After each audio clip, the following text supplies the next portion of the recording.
Tout le week-end, le manoir de la cour d'Asnières-sur-Vègre se téléporte en 1358. Comment on vivait au XIVe siècle? Quel était le quotidien des gens à l'époque? Toutes les réponses sont dans ce deuxième sujet. On va les voir, c'est parti.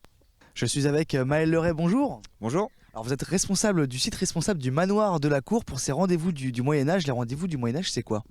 Alors ce sont des week-ends de reconstitution historique qui ont lieu une fois par mois au manoir de la cour et avec une thématique médiévale différente à chaque fois, mais une thématique assez précise, puisque le Moyen-Âge ça reste une période de 1000 ans qui est foisonnante et donc on ne peut pas tout évoquer d'un coup. Donc pour éviter de noyer le public sous un flot d'informations qui ne seraient pas intelligibles, eh bien on va thématiser à chaque fois. Et en l'occurrence aujourd'hui c'est sur le XIVe siècle, précisément en 1358, avec une compagnie bretonne, les Tivarlennes. Moi je me demandais pourquoi 1358, pas 57, pas 56, mais précisément 58. Eh ben, il se trouve que c'est l'année que reconstitue cette compagnie, puisque ils sont basés donc à Pontcroix dans le Finistère et ils animent un archéosite, c'est-à-dire qu'ils reconstituent un village, et donc en partant de l'année 1358. Donc on a différents ateliers présents à l'extérieur comme à l'intérieur du manoir. C'est quoi ces ateliers ? Eh bien, l'idée, c'est de montrer la vie quotidienne à cette époque, avec donc différentes présentations. Donc, comme c'est une compagnie finistérienne, il y a évidemment une partie maritime, avec une présentation des cartes et de la navigation à cette époque. C'est une thématique qui est assez rarement abordée, donc c'est un angle assez original. C'est pas celui auquel on pense forcément quand on pense à l'époque médiévale. Et puis, on va avoir également donc la présentation militaire, puisque 1358, on est en pleine guerre de 100 ans, sur la première partie de la guerre de 100 ans. Donc, il y a une évolution militaire qui est assez importante à cette époque-là, avec des casques qui changent de forme et donc des techniques de combat également qui évoluent. On va avoir aussi donc un autre élément de la vie quotidienne avec la présentation des fils, de la broderie et donc de l'habillement, le brassage de la bière, comment on brasse la bière au Moyen-Âge, et enfin la monnaie à cette époque-là. Alors justement, on a ces différents ateliers. Vous l'avez dit, la démonstration militaire qui aura lieu plutôt en fin de journée. Il faut préciser que les rendez-vous du Moyen-Âge, c'est sur 2 jours. Et la journée d'hier, justement, il y avait beaucoup de monde. Là, il a plu. Donc forcément, il y a un peu moins de monde le dimanche matin. Mais hier, c'était un succès. Oui, hier on a eu un super temps, donc le public était au rendez-vous. Et là, on sait que les gens regardaient la météo, donc ils seront là plutôt cet après-midi. Les actus du manoir en dehors de ces rendez-vous du Moyen-Âge, vous m'avez dit il y a une exposition, il se passe différentes choses au manoir tout au cours de l'année? Oui, là donc on est sur le printemps, on a une exposition sur les manoirs médiévaux 12e, 13e, 14e siècle, 15e pardon, jusqu'au milieu du 15e, dans la vallée de la Sarthe en fait, donc autour du manoir.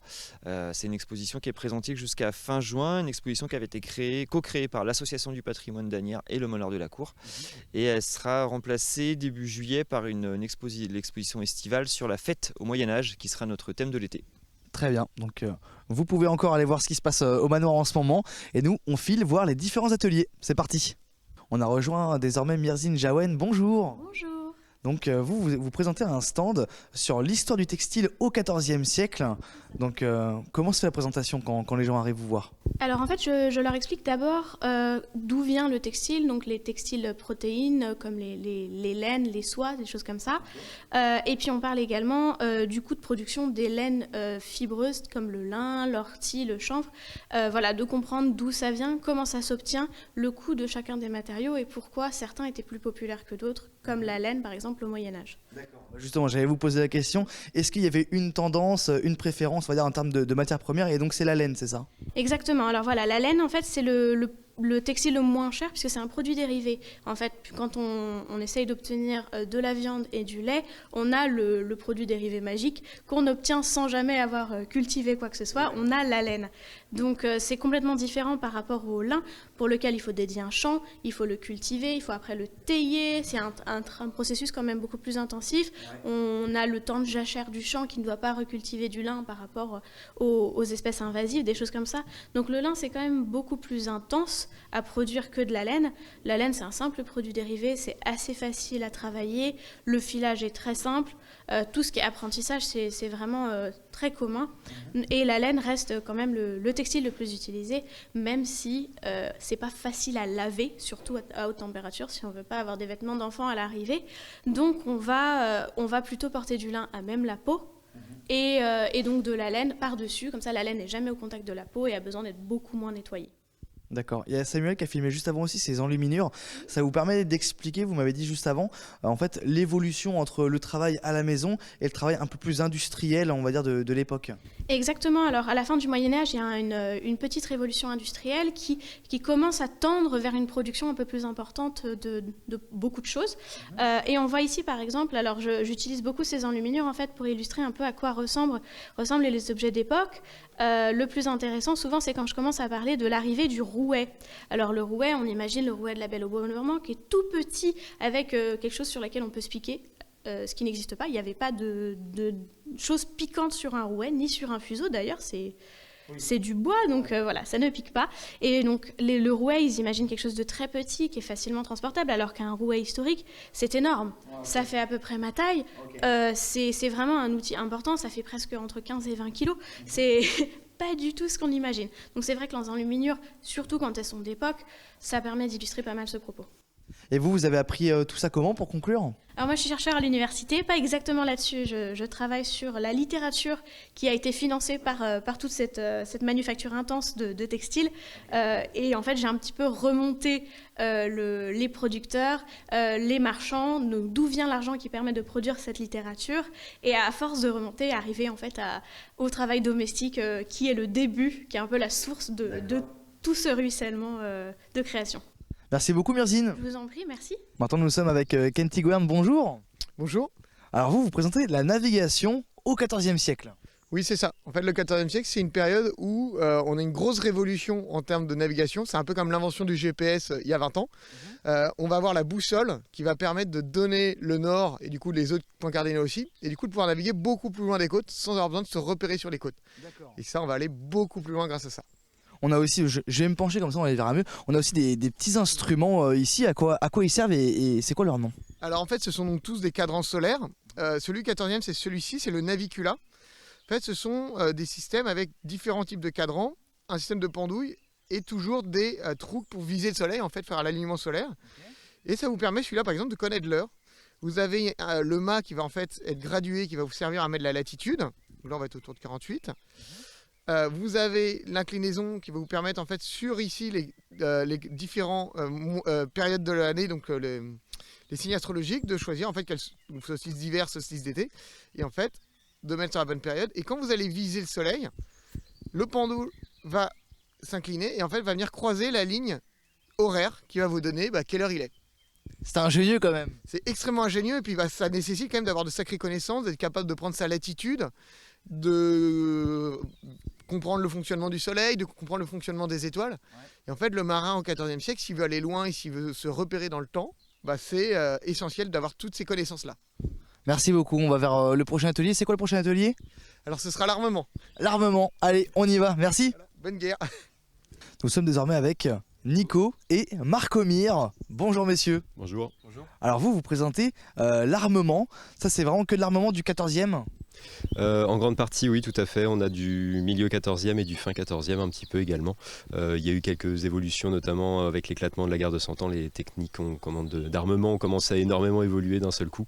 Et donc, donc on l'a mis à la moitié du 14e, on a vraiment quelque chose d'assez typique. Et puis après, derrière, au fin 14e, on va commencer à préfigurer la grosse armure de plaque telle qu'on la conçoit aujourd'hui quand on parle de Moyen-Âge et qui, elle, est plutôt fin 14e. Au début, on va principalement utiliser de la cotte de maille, comme on a utilisé en maille intégrale sur tout le reste du Moyen-Âge. Okay. Et on va combiner ça avec des armures de plaques, comme ici.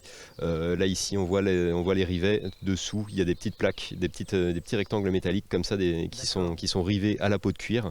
Et c'est des choses qu'on va porter par-dessus la cotte de maille parce que c'est des protections. Là, ces protections de plaques sont toutes nouvelles et donc on n'a pas encore tout à fait la confiance qu'on préfère porter l'une par-dessus l'autre, des fois que ça finisse par craquer. Nico, ça c'est que des reproductions ou c'est vraiment c'est d'époque ? Non, ce sont que des reproductions. En tant que constituteur, du coup, on travaille avec des reproductions qui sont sourcées sur des enluminures ou des textes. Donc pour la plupart, nous, ce qui est des armures lamellaires, on va être beaucoup sur les fouilles de la bataille de Visby dans le Gotland, donc sur des spalières comme celle-ci par exemple. Et puis les armures lamellaires, on pouvait aussi trouver après, vers la fin du XIVe siècle, comme disait Marcomir, des armures de plate comme celle-ci. Après, on pouvait très bien avoir, en termes de casques, des bassinets, donc du coup à visière, mais aussi des casques de cavalier, comme le Grand Home ici, qui était fermé, qui se portait par-dessus un bassinet, mais sans la visière, par exemple. Voilà. Et pour les casques les plus rudimentaires, pour une protection minimum, on a les petites cervelières ici, sur lesquelles on pouvait rajouter de la maille, comme les avantails qu'on peut avoir ici sur les bassinets à visière. Et puis la protection textile qu'on a à minima, qui s'appelle le gant bison, qui protège des coups de taille. Et c'est déjà pas mal. Bah, merci beaucoup messieurs pour votre présentation et nous on va vers le dernier stand. Merci. On a rejoint désormais Timothée, bonjour. Bonjour. Donc vous, votre atelier c'est changeur de monnaie, c'est un métier de l'époque. Exactement. Le changeur de monnaie au Moyen-Âge avait plusieurs rôles de contrôle de la monnaie. On n'avait pas comme aujourd'hui une seule monnaie, mais une multitude. Chaque roi, chaque évêque, chaque ville qui avait de l'argent pouvait frapper monnaie. Donc il y avait différentes valeurs et le rôle du changeur de monnaie, c'était de vérifier la bonne valeur des monnaies.